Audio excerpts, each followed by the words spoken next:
Dan pemirsa, untuk mengetahui seperti apa perkembangan kasus pembunuhan berantai seniman Ki Anom Subekti di Rembang, Jawa Tengah, kita akan berbincang dengan Kombes Pol Iskandar Fitriana Sutisna, Kabid Humas Polda Jawa Tengah. Selamat sore, Pak Iskandar. Selamat sore, Pak Ade. Pak Iskandar, bagaimana proses hukum pada kasus ini dan bagaimanakah kondisi tersangka sejauh ini? Ya, kalau kondisi tersangka sampai saat ini sudah lebih membaik ya, sudah berdasarkan keterangan dari pihak dokter, lalu kemudian juga dari pihak penyidik ini sudah berupaya untuk melakukan pemeriksaan lanjutan. Tetapi dari pihak kedokteran, dari rumah sakit juga masih menyarankan tersangka belum bisa diambil keterangan. Tetapi dari hasil yang sudah kita dapatkan sampai saat ini, meskipun tersangka ini sudah kita periksa secara awal dari mulai hari Minggu malam sampai hari Senin, yang bersangkutan tersangka ini tetap tidak mau mengakui perilakunya. Dan ini kita sudah mempunyai banyak bukti yang mengarah kepada tersangka, dan sementara memang tersangka ini baru satu orang. Jadi kita bisa membuktikan dari sidik jari yang ditemukan di gelas, lalu kemudian barang bukti yang dicuri oleh tersangka ini seperti cincin, anting-anting emas, kalung, jarum emas, ini ditemukan di rumah tersangka, lalu kemudian juga terdapat bercak darah dan ini identik dengan korban. Dan kita juga menemukan lagi arip atau parang di rumah tersangka, dan ini juga ada bercak darah dan darah ini juga identik. Lalu kemudian juga kita mengambil bercak darah yang ada di kuku tersangka.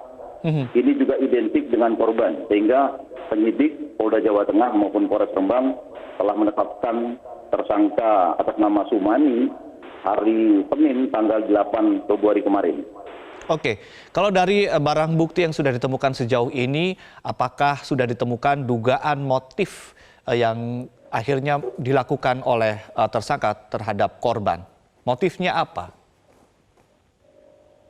Dari hasil pemeriksaan saksi-saksi yang sudah kita periksa, karena sehari sebelum pelaku ini melakukan tindakannya, ini juga ada beberapa rekan-rekan dari korban juga ingin membeli gamelan. Dan mereka juga sempat ketemu di rumah korban, antara tersangka korban, dan saksi ini sempat mengatakan dalam pemeriksaan bahwa yang sudah ya sudahlah, ke depan kita yang baik-baik saja. Nah ini kami menduga bahwa ada permasalahan antara korban dengan pelaku. Jadi sementara yang baru kita dapatkan adalah motifnya ini ada permasalahan di antara korban dan pelaku.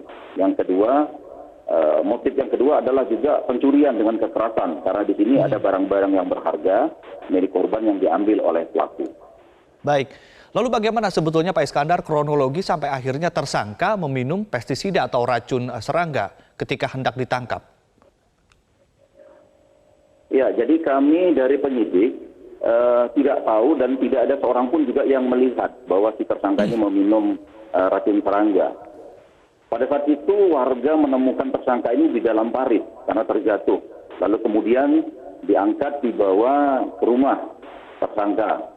Dan pada saat kita mengambil tersangka ini membawa fakta, karena kita sudah punya bukti-bukti yang kuat mengarah kepada satu orang pelakunya, meskipun tersangka ini tidak mengakui. Jadi para warga maupun keluarga dari tersangka ini tidak melihat kapan dia minum racun serangga ini. Baik, jadi kira-kira kapan tersangka ini akan mulai digali informasinya kembali atau dilakukan pemeriksaan kembali oleh kepolisian? Ya, insya Allah kalau dokter dari rumah sakit sudah menyarankan yang bersangkutan bisa diambil keterangan, secepatnya, paling tidak besok kami sudah melakukan pemeriksaan lanjutan. Baik, Pak Iskandar, bagaimana sebetulnya mungkin bisa diceritakan kembali profil dari korban dan juga keluarganya, apa profesinya dan juga kemudian profil dari tersangka yang kemudian mungkin bisa dilihat dugaan sementara mengapa mereka melakukan aksi atau pembunuhan terhadap si korban dan juga keluarganya ini? Ya, kalau kita melihat profil daripada korban ini kan menurut tetangga keluarga itu semuanya tidak ada permasalahan, orangnya baik. Ya, kemudian juga dengan tetangga juga semuanya baik, dan kalau kita lihat dari profil dari pelaku juga tidak ada permasalahan apa-apa. Ini sudah berteman lama mereka ini.